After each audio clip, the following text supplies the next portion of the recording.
Hello and good morning to our listeners from around the world. I want to welcome you to another edition of This Morning with Soulivity, broadcasting live from our studio right here in the nation's capital, Washington, D.C., and on KMET 1490 AM radio in Southern California. My name is Brian Wesley Johnson, and I'm so glad that you're here. I'm joined by another very special friend of mine and co-host, the beautiful Teresa Greco. Good morning, Teresa.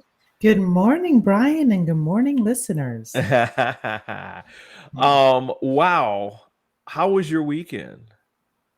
Well, it was spring cleaning Ooh.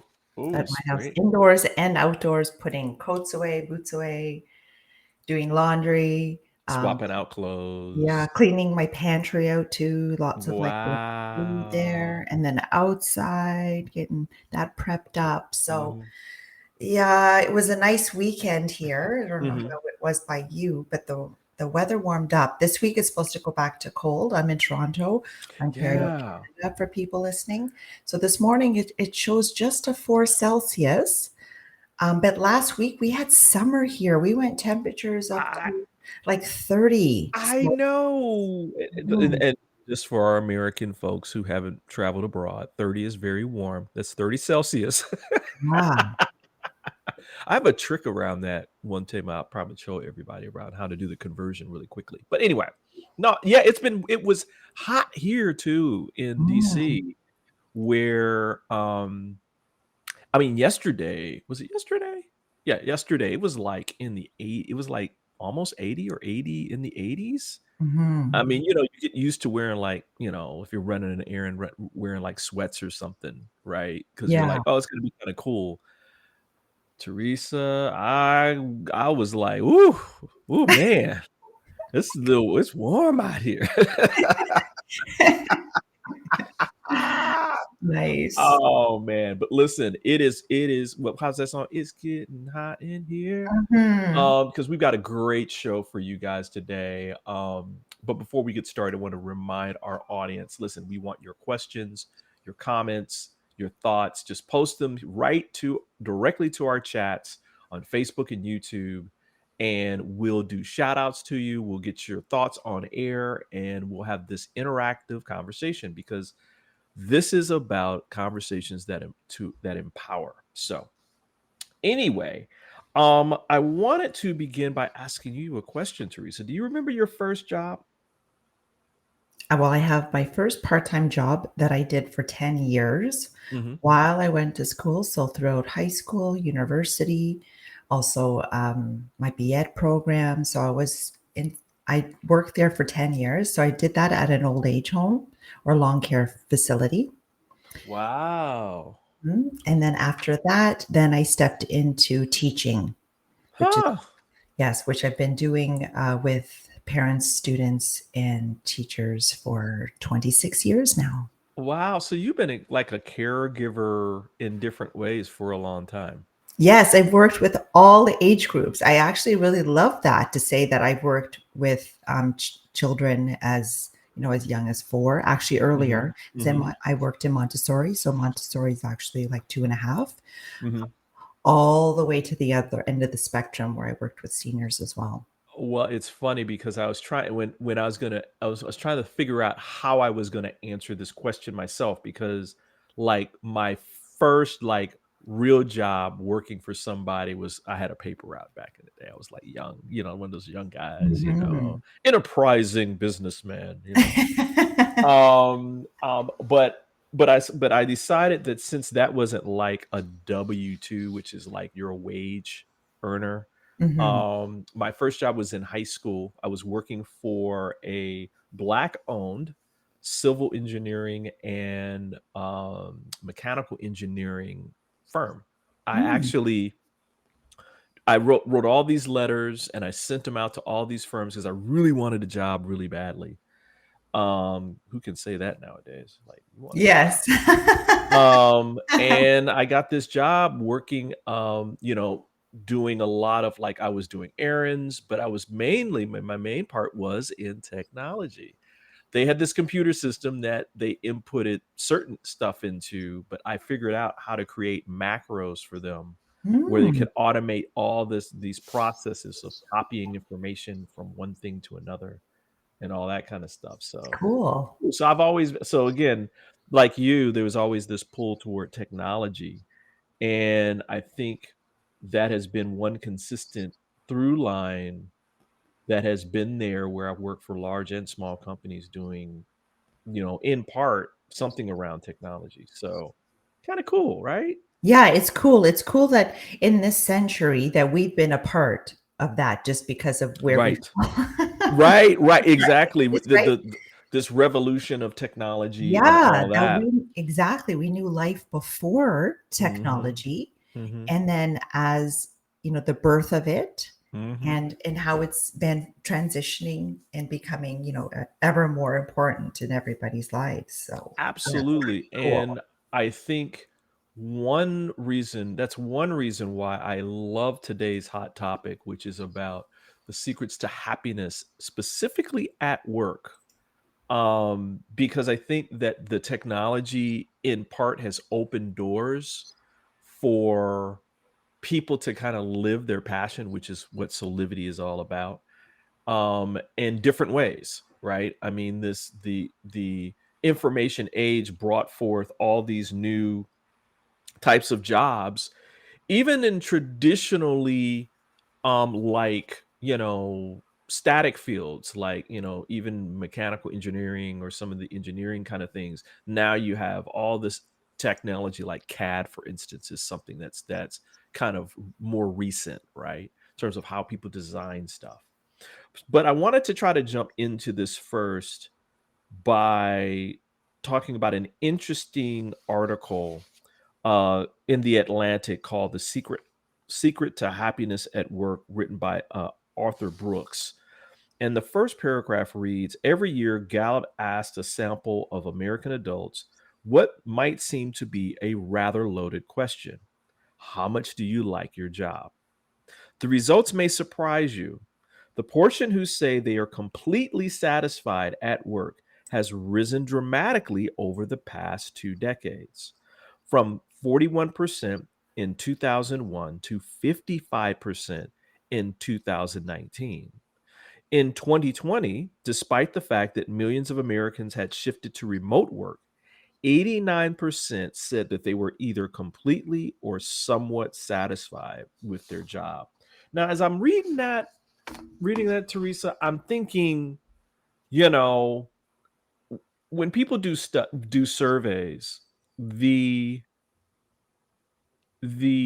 words that they use in the surveys are really important, right? Mhm, mhm, And so when they say that in 2020, 89% of people said that they were either completely or somewhat satisfied, that would denote that there's this overwhelming majority of people that are probably happy, right? I mean, if you're looking at the mhm. number, but what does it really mean, that somewhat piece, right? I mean, I don't think that means, I mean, that could be like 10%. I'm 10% happy at work or in my job. Um, but I kind of want to explore this a little bit because society has, how we've been socialized. Society has kind of dictated, specifically in capitalistic societies, that having a really good job with a really good pay and a good title is something that's prestigious and that you should be happy. But is that really the case a lot of times? What do you think?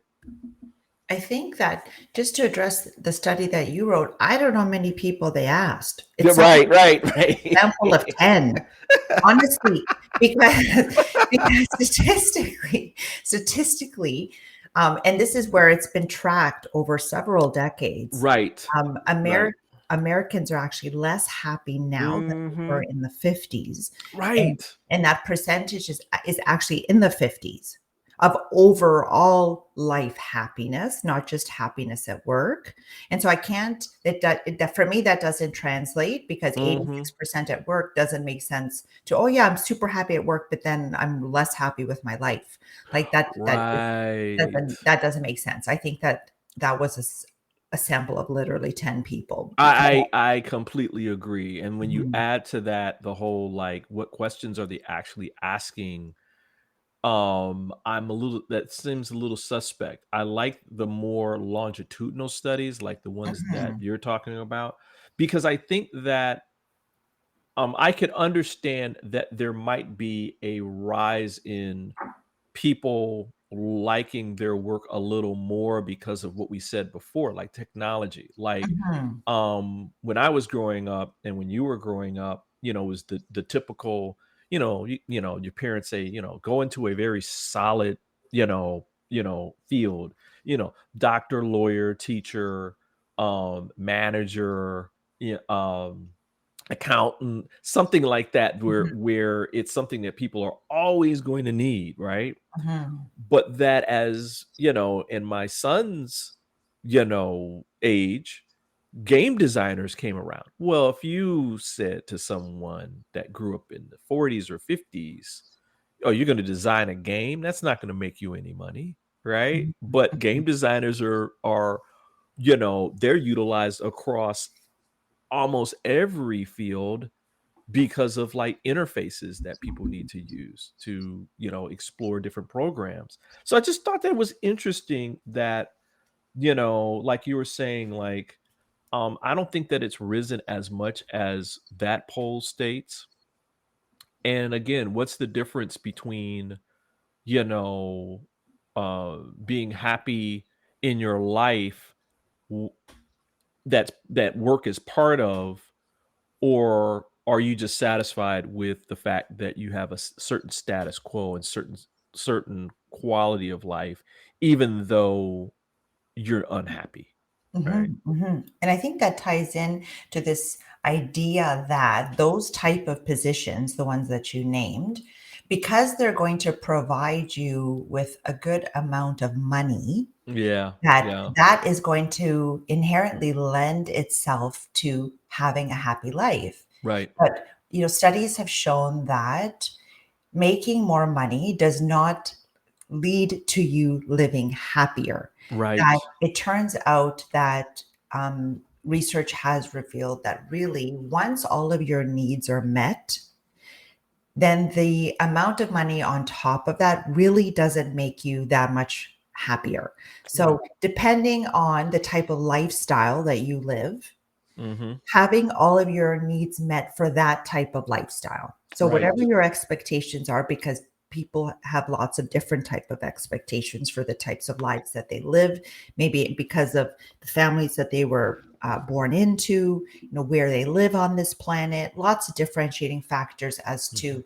what kind of life you would like to live. And so once you've achieved that, apparently there's only like a $10,000 threshold beyond that, and then Wow. after that, it's like, oh, like there is no measure of increased happiness. People think if I just keep making more and more money, Right, I'm just right. getting happier. And actually, research shows that that is not true. So, Exactly.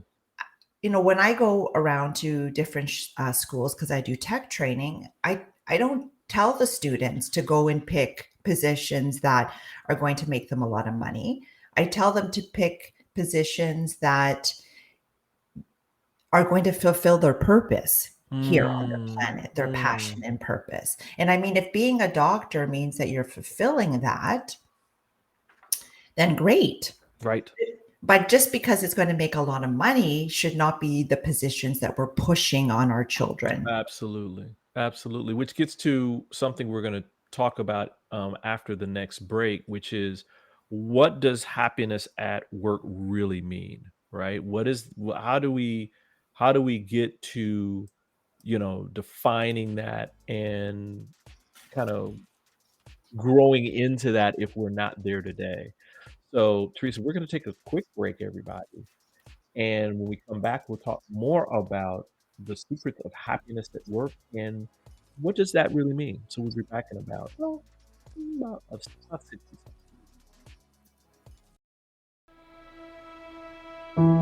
Have you ever asked the question, if I was to be anything, what would I be? Regardless of money, regardless of status, beyond popularity and fame. Living your passion, feeling your life has purpose. Soulivity is a space to nurture that which lives in all of us. A place where work can become play, and doing what we love creates the dreams of a lifetime.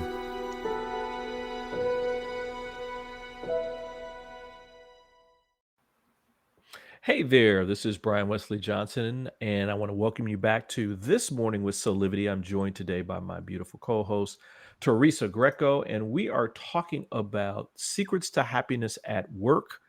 And I think the question that we want to invite all of you to help us answer is, what does happiness at work really mean? And so I want to start this next segment with this quote by Steve Jobs, who gives us a clue as to what that means. And that is, your work is going to fill a large part of your life. And the only way to be truly satisfied is to do what you believe is great work. And the only way to do great work is to love what you do. And that's by Steve Jobs, uh, the late great Steve Jobs, formerly CEO of Apple. Wow, that gives us a little bit of a clue, huh? I What do don't you? know. I don't know how many people can say that they love their Yeah, job. Like that's a bit of a far stretch. I think liking. right. Like it first, right? You got to get to the like I really like you. I like you too. That kind of love thing. love is a bit of a stretch, I think. But liking, yeah. Right. And so let's pull on that string a little bit because I think I like that. I like this idea, Teresa, of that this is an evolutionary process, right? To learn what it means to be happy at work, right? Where you just don't jump right into it and you go, "Oh, I'm perfectly satisfied and everything is bliss." Right? I mean, I think that you go through stages in your life where you evolve. Do you agree? Yes, I think that being happy at work is ultimately being happy with yourself. Mm, Because it mm. all starts with yourself. So for those maybe that don't know, the topic that we're talking about is my area of specialization. I Our am happiness coach. Yes, I am a happiness coach and also the host of the Steps to Happiness show here on Soulivity TV. So, Yeah. if the topic we're talking about this morning is of particular interest to you, it is what I love to talk about. And so, we are just extending this into talking about happiness, not just in your life, but at work. And so, back to your question, it is important that it always starts with us. Everything starts with us, that we cannot expect our external environment to be in such a way that we will then feel happy. So expecting that your workplace is going to provide you with that Yeah. happiness is an illusion. Yeah. Preach. Preach. Yeah. Yeah. And again, like in the first segment, we are taught that because we're working and we're making money, we should be happy, Mhm. right? Mhm. Is all of those that idea that happiness is we're conditioned to believe that it is found in our external environment, in our possessions, Yep. positions, titles, degrees, relationships, and experiences. Hmm. Hmm. We believe it's tied to that. However, true inner happiness is a part of our original nature, our essential nature. It is part of who we really are. So, really, what The truth is, we bring our happiness to work. That is the truth. It's Mm, not found at mm. work. We actually bring it to work, which means that we must establish that connection to our happiness within us first, and then it just goes wherever we go. Right, right, right. Now there may be, I think that one aspect, I know this has been true in my own life, that once I knew and felt the happiness within me, right, Mhm. that I would understand that the work that I am doing may not be what I wanted to do long term, right? And Mhm. that was part of the evolution of, okay, I'm happy and I'm happiest doing these Mhm. types of things, right? Where you're now connecting with that passion Mhm. part of yourself.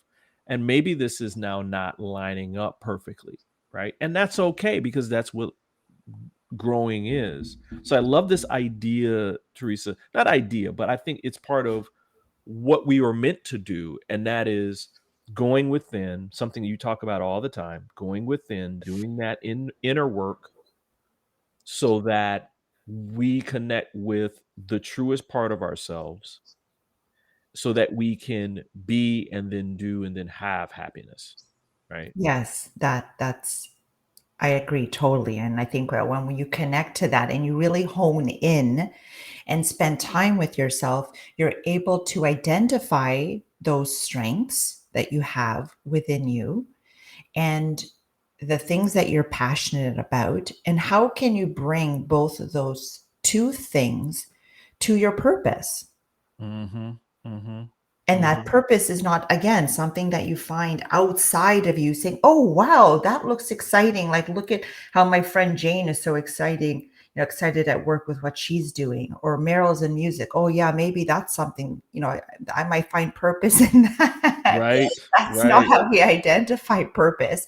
It's more of an inner identification. And happiness is one of those tools that can help guide you there, that when we are mindful in every moment of our day and we pay attention to how we're feeling, Right. that can be an indicator to you to discover what your purpose is by saying, wow, I'm really enjoying myself when I'm helping others in this Mhm. particular position, or I Mhm. feel really good when I'm landscaping outside. And it's like, wow, wouldn't it be cool if I could do this all day long? And oh, wow, it feels so good when I'm cooking for my family. I just love Mm. experimenting with ingredients and things like that. Well, maybe you should be working in a kitchen. So it is really like tapping into those areas that help you to, again, connect with your inner happiness. And then how can you bring that into the world? That's Wow. how we're making our biggest difference. Absolutely, absolutely. Teresa, you shared with me this fantastic article called "The Four Keys to Happiness" by Simon Thomas, Amelia Simon Thomas. And there's this one passage I want to read as we go to break, and that is, we do not consider happiness to be a momentary emotional state like amusement or pleasure or heart swelling pride. And we don't think you can arrive at happiness by stringing together a stream of positive experiences. Rather, we define happiness as an overarching quality of life that is rich in a variety of emotions, including episodes of anger, sadness, stress. And while it's not ideal for these more challenging emotions to last too long, or have too much influence on how we think, the situations in which they occur are often the ones that fuel our deeper sense of purpose and draw us into meaningful contact with others. And then lastly, it goes into, we define happiness at work in similar terms: feeling an overall sense of enjoyment at work, being able to gracefully handle setbacks, connecting amenably with colleagues, coworkers, clients, and customers, and knowing that your work matters to yourself, your organization, and beyond. Wow. I want to unpack that after the break. I want to. Absolutely. Absolutely. So we're going to take a quick break and we'll be back with more on the secrets to happiness at work. See how I did Yay. that? We'll be right back, everybody.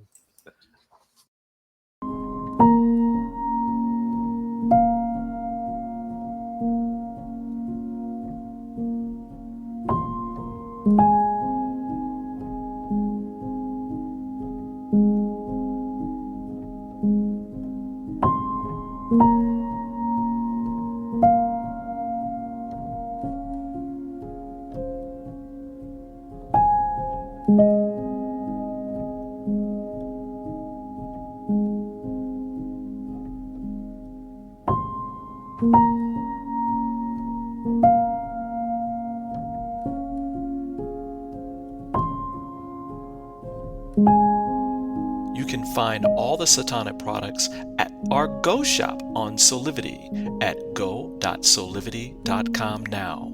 Shop for beauty products, skincare, hair care. It is all there at the Go shop. Go shop Soulivity. And we're back with more of This Morning with Soulivity. We are talking about the secrets to happiness at work. And I want to read another quote about this from I got to say because it's not the Oprah Winfrey. She says, your job is not just what you do, what your parents say, what your teachers say, what society says, but to figure out what your heart calling is and be led by that. She is so doggone good. Yep. Oh man. So we were just talking about this idea of how to define happiness at work. And in this fantastic article called The Four Keys to Happiness, it mentions things like having an overall sense of enjoyment, being able to gracefully handle setbacks, connecting with your amicably with your colleagues, your coworkers, and knowing that your work matters, right? I mean, these are really, really important things. And you had some additional thoughts about that, Teresa. Yeah, the first part of the quote talked about really how are we defining happiness Yeah. for ourselves. That is really the important, right? Again, if you're allowing the external to define your happiness, you're not going to tap into it. It's really about discovering what that happiness is like for you. How do you feel happiness physiologically in your body? How do you feel happiness emotionally? Some people feel it more like a sense of peace, a Mhm. sense of fulfillment, a feeling of joy. I use happiness and joy synonymously, but how do you feel that emotionally? How do you feel that physiologically, as I said, viscerally throughout the body? Does it feel like a sense of calm? Does it feel like a sense of home? I know that that's how it feels for me. So Yes. defining first what happiness is, and in that particular quote it says that happiness is not only feeling the good emotions, but there are going to be situations in life that allow us to feel what we consider to be negative emotions. Mhm. Mhm. And that is what life on earth is. Things happen. We're stuck in traffic. We've had an argument. Our kids are all over the place.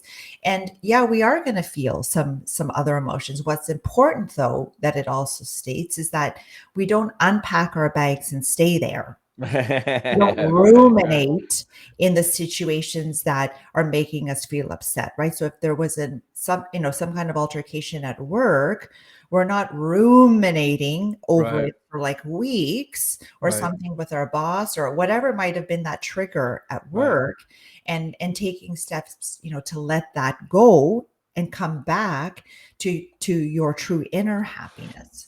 My dad would always say, "You don't pitch a tent." Hmm. You Yeah, he don't would say that. like you're out in the wilderness and you're like, well, this is where I'm. This was bad, and I'm gonna remind myself that I didn't like this, and da da da da da, and I'm gonna pitch a tent, and you're just right there, and you stay there, and you're gonna Mhm, stay there, and until you decide to move. I mhm, love that, Teresa, though, talking about the fact that life is a myriad of color, right, and mhm, emotion, mhm. and that you can be happy through all of that. right? Yes. Yes. Things like having gratitude for certain things, and there's other kinds of states that help frame what those moments are. Like failure is a part of growth, Mhm. right? I mean, Mhm. so those I grew up knowing those as growth opportunities. So when there is are challenges and things like those quote unquote negative emotions, there's always something there that I believe is that you're supposed to learn, right? Mhm, mhm, and work Um, provides us with those opportunities, absolutely. right, with that feedback that we might get back from our manager, or as you said, those growth opportunities where you're working on a project and maybe didn't turn out the way that you wanted to. Mhm. So if Mhm. we look at those challenges as opportunities for us to grow and evolve and learn, then it changes the whole perspective of our life at work and just in life in general. Now are some some immediate effects and some mid and long-term effects that are in the form of benefits that we get when we even just start the process, right? Because I want to remind people that listen, this is a journey, right? And that part of the journey is giving certain effort to make it a practice, and then the practice becomes your normal, like your new normal. And so there's some great benefits that come from that. What are some of the benefits that you have seen in your own life and in like people that you're teaching how to be happy, Teresa? And so I think this next part is going to be a particular interest for anyone who is maybe heading an organization or a Mhm. company. So any of Mhm. the like entrepreneurs or COs Mhm. or really any company owner, that the benefits of having happy people at work.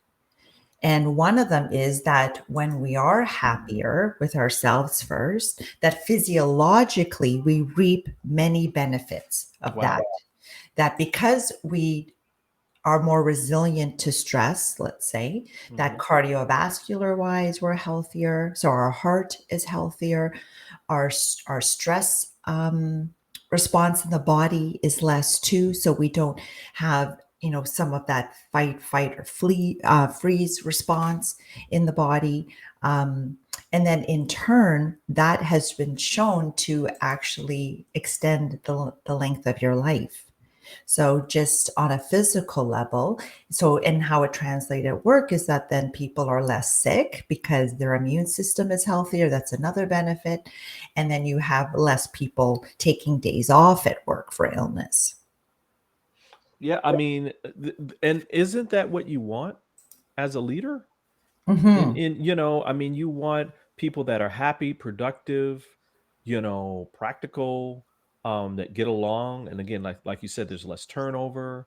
Hmm. Um, People are willing to put in the hours that it takes to accomplish certain tasks, and when they do accomplish it, they accomplish it with a higher level of quality. I mean, it makes sense to me Hmm. that that and the money, I mean, listen, the money is also going to matter to a certain degree, but when you have that balance between the money and people being happy, I mean, wow, it's a winning winning combination. Hmm. Listen, we're going to take a quick break. We're going to stay on these because I want to know, Teresa, from your perspective, um what are some of the individualistic kinds of things? We talked about it from a higher level organizational, but what have you seen been the effects to people individualistically in terms of their lives? So we're gonna take a quick break and we'll be back with more of This Morning with Soulivity. Hey there, this is Brian with Soulivity.com. I want to share some exciting news about our new Aspire Academy by Soulivity. Now, you probably want to know what the Aspire Academy by Soulivity is. Well, it exclusively connects you with people around the globe and who share the intense desire to improve themselves and create a better life for themselves today. There's classes, there's workshops, there's live events, and even more exclusively just for you. You see, I wanted you to have a safe space where you could grow, you can learn, and it would empower you in all aspects of your life, including your mind, your body, and your soul. So how do you get started? Well, it is so easy. First of all, the best part, joining Aspire Academy is absolutely free. Just click on the Join Now button, sign up, and begin your journey. As a special part of this invitation to you, there are some free courses that are available for you to try from our amazing roster of coaches and collaborators. It's our way of saying thank you for all of your support and being with us along our journey of expansion. I hope you enjoy the Aspire Academy by Soulivity today. Start the process. Learn more about your passion, your purpose, and how to live a higher quality life.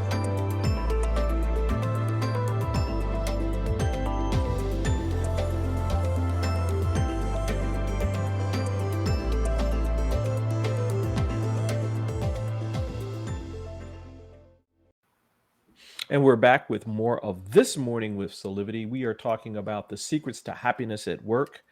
And I'm going to begin this segment with another quote. And this one's from one of your favorites, Teresa, Wayne Dyer. He says, doing what you love is the cornerstone of having abundance in your life. Wow. Wow. Of course, he's always good. We left off in the last segment talking about like these benefits to organizations and ourselves that happen from, being happy. But I think I want to make sure that we leave people with like these actual secrets of the how to, like, well, how do I do that, right? And again, in this great article that you shared on these key 4 keys to happiness of happiness at work, there's specifically 4 pillars that we need to foster, grow, and practice in an individualistic way that will reap benefits for us going forward. And it's purpose, engagement, resilience, and kindness, or PERK. Yeah, I love that acronym, PERK. And so you're very familiar with these, Teresa. So I'm going to just kind of go through them. And so the first pillar of PERK is purpose. So kind of tell us about that. So I think it's bridging that gap between our own individual purpose and the purpose of the company that you work for or the institution that you work for. So you would want to, that if you have particular core values and moral ethics in a part that you hold precious to you, you would want to ensure that the company that you work for also has some of those same things. So for example, if you are very big on ensuring that your work is benefiting and having a positive effect in the lives of maybe, who that business is supporting, then you want to be able to support that mission. So for example, for me, one of the companies that I work for is we do technology training for students that have special needs. And so the purpose of my company is to empower students through technology, and doing that at school, which it basically helps with reading and writing. And so that is a mission that I also uphold. And so knowing that you're connected to that mission, whatever it is that company's involved in, maybe it's just like an environmental thing, for example. If you really are passionate about the environment and want to ensure that your company isn't creating more pollution and waste on this planet. Right. And Right. ethically, it's like, how do you work there when you know the company you work for is destroying the planet? Right. Right. I love that. The next one is engagement. Tell us a little bit about this one. Engagement is really, you feeling engaged at work, and Mm, that what kind of things can increase that engagement. So even we talk about this at school, that when students are engaged, they're more excited about their learning. mhm. They're more curious about, things at work. They're not just showing up like a lump, right? Right. Where they're just punching in and punching out. No, they're actually there and involved in the processes of what's happening, and contributing to that. And where, they feel effective, they're getting things done, they're motivated, all of that. And so increasing opportunities for play at work can also increase some engagement. So for example, Southwest Airlines, Mhm. tries to fold in some of that playfulness, that creativity. Zappos, there was another big study done there for that company, with Mhm. ways that they are trying to keep their employees engaged by including fun social activities that they can do at work, as well as outside of work as well, which basically increases your connection to the people that you work with, Mm, mm. That's fantastic. I love it. knowing everybody, right? Don't you think that having a community of people at work that you like to work with would Yeah, I mean, again, I'm a big proponent, I mean, you know this, of team-based, work where everybody's contributing something that they enjoy, and then because you're having everybody do that, then the quality of the outcomes of that team are much higher Mhm, than anybody than even having one person within that group dissatisfied with either themselves or the work that they're doing or the project as a whole, right? mhm, mhm. Huh, I love it. I definitely think engagement is that pillar that involves increasing that community at work, that team Absolutely. at I work. totally agree. I Mhm, totally agree with that, and probably something that is probably difficult for people at times to do. mhm, mhm, Um, and then speaking of difficulties, resilience is mhm. another pillar. How does this tie into us being happy at work?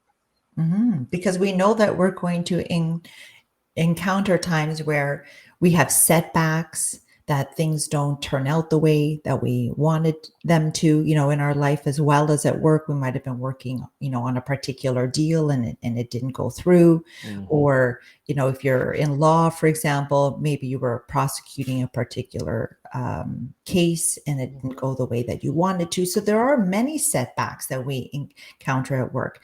But resilience is that ability for us to bounce back Yeah, from that, yeah, right? yeah. Again, you don't pitch your tent, as you said. I love it when we bring in your dad. I know, I love it. I can feel him smiling too. Yeah, so beautiful. Yeah. But yeah, I mean, I think, we have to have this ability to persevere, right? Because I think sometimes if we don't when we don't do that, we could be so close to the outcome that we want and we give up, Mhm. Mhm. right? And that's where mindfulness is really a part of this particular pillar, Right. because when we are mindful, we're no longer living in the past Right. and ruminating again in all of the things that didn't go well, our mistakes, our regrets, Mhm. and not so much in the future either, because then Mhm. we could be feeling a lot of worry and doubt and anxiety when we're projecting too much in the future. But just being here now, and managing our emotions now in the present moment, that Right. often everything is good right A now. absolutely, absolutely. And the final one, which I absolutely love in the perk pillars, is kindness. Mm. And that ties into what we talked about last week. Yes, it does. Yeah, it does. Yeah, it does. Being kind, right? Being kind. How important is that? Right. Not only important just for ourselves and the planet, but also to our happiness at work. Right. Right. And I mean, and it goes into all these different things about, you know, um, treating others with dignity and Mhm. respect and empathy and compassion. Um, you know, I just I think when we can put ourselves in other people's shoes and see things from their perspective, we grow into an understanding, but more importantly, a validation of those people Mhm. and that they matter just as a soul and as a human being and as a colleague working at the same place. And I think that goes so far. I think that goes Beautiful, beautiful. so far. And for those that are in management positions, understanding that it is more about cooperation than it is about competition, but Mhm. that it is in the rising of others that we raise ourselves. And that I think traditionally it seems that people that might be in those positions of power actually believe that putting people down Yeah. helps them to rise. But it's actually the opposite, that being a good mentor and being a good leader Yeah. is you being kind to your team Right. and finding ways of being able to allow them to rise to their greatest. Right. Oh man, I love that. I And love that then that. the whole team rises, and then the whole company does as well. So if we all looked at it of like how could we really in for those people that are in in those positions, they have the, really like such an awesome opportunity Right. to help those around you that you're working with to rise, um, and then it just benefits everybody, all levels of the company. Absolutely. I completely agree. This has been wonderful. Listen, we're going to take a quick break, but when we come back, we'll have some final thoughts from me and Teresa on being happy at work. So we'll be right back, everybody. Quick break. 6 years ago, when I started Soulivity, my vision was to support everyone in improving their life through the discovery of their passion and purpose so they could become the best version of themselves, to battle fear and ignorance, and create a better world today. Get inspired to live your passion and purpose. Visit soulivity.com now. And we're back with more of This Morning with Soulivity, and I'll go to final thoughts from you, Teresa. My final thoughts would be always to make time to connect and nurture the happiness within you. That if you are working 60 to 80 hours a week and you get to the end of the week and you say, my life sucks. Yeah, it does. Because how much time did you spend connecting to the happiness within you if all of your time has been consumed by work?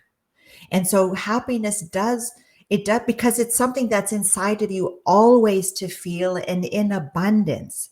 But it does require you to, like, say, schedule it in. If you're that busy, then you need to schedule in time to connect with that happiness. And that's where your happiness toolkit comes in, that you Mm, should know what's in your toolkit, that when you participate in those particular activities, those things are a vehicle that can help you to connect to the place inside of you that is happy. So make time to play, make time to love it. connect to Yeah. that happiness inside you, whatever that vehicle might be, whether it's cooking or playing with your kids, your pets, being out in nature, exercising, drawing, dancing, listening to music, whatever those things are, make time for them. Love that. Love that, Teresa. Woo woo.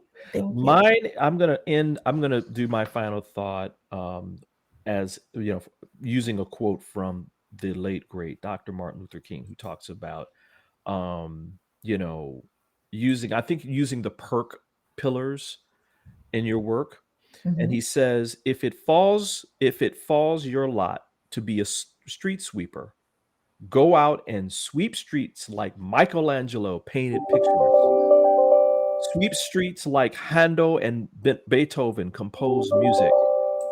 Sweep streets like Shakespeare wrote poetry. Sweep streets so well that all the host of heaven and earth will have to pause and say, here lived a great sweet sweeper who swept his job well. I mean, It's perfect. talk Yeah. about a man before his time. Yeah. Love that. Right? So, use those perk pillars and be happy, right? Regardless of what job you're at, regardless of where Mhm. what your employment is, and you'll attract into your life more happiness, Mhm. which just is part of what abundance is all about. Yeah. Bring your happy with you. Bring your happy Absolutely. everywhere you go. Yes. Absolutely. Yes. Light up the world with your happy. If you need to pitch a tent in that. Yes. You're going to see the crowds coming around. Oh man, listen, you have a fantastic show coming up on Thursday with David Essel, I believe. And the topic is happiness is living heaven on earth, which is so appropriate Mhm. for today. Tell us about that interview with David a little bit. We've only got about 30 seconds or so. It is just really looking at heaven in a different way, that it's not a place that we're going to go to one day. If we were really good here on earth, that's where we're going to be able to spend the rest of our days. It is very possible to live heaven on earth. So what does that mean exactly? Wow. Well, you're going to find out at 12 noon today on Mhm. the on Thursday on the Steps to Happiness show at 12 noon. So join us for that. Listen, of course, man, time always goes by so quickly. Listen, everyone, remember to follow us on social media. You can find out more information about what's going on with Soulivity in general, as well as join our mailing list where you can get access to exclusive content and know about giveaways that we're going to be doing in the very, very near future. So, listen, on behalf of all of us, I want to say thank you for joining us again for another great episode of This Morning with Soulivity. We hope that you come back and join us every weekday at 8 a.m. Eastern for our live broadcast, or listen Thursday and Friday at 9 a.m. Pacific on KMET 1490 AM for all of you out on the West Coast. So, thank you, Teresa. This has been fantastic. Thank you, Brian. Thank you. We'll see you next time right here on This Morning with Soulivity, where real conversations empower you every single day. We'll see you next time. Bye. Bye, everyone.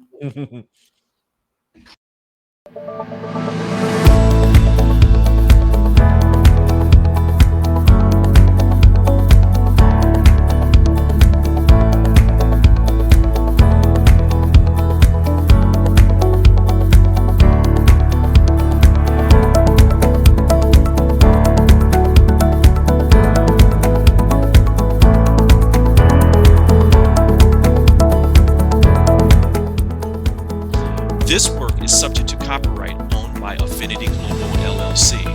Any reproduction or republication of all or part of this is expressly prohibited unless Affinity Global LLC has explicitly granted its prior written consent.